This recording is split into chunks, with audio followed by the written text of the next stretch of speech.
Motor na ang problema ang air cooler na to dahil ayan no, 50 Hz po siya, dapat 60 po yan no, mali.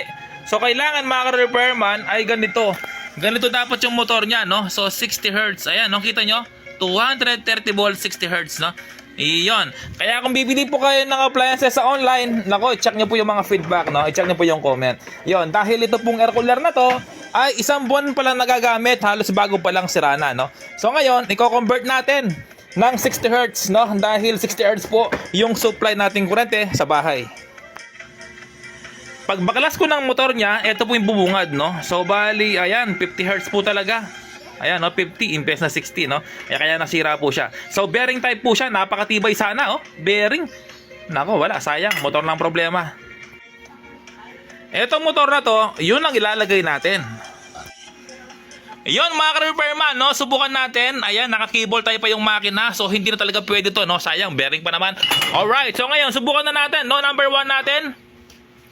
Ayan, no? Umiikot na, napakalakas. Napakalakas na motor ng stand pa, no? Number 1 pa lang yan. Number 2. Ayan, para kang lilipa rin, no? Number 3. Ayan, nagsiswing din siya, oh. May swing din, no? Off natin yung swing. Galing mga ka-repairman, no? Lakas.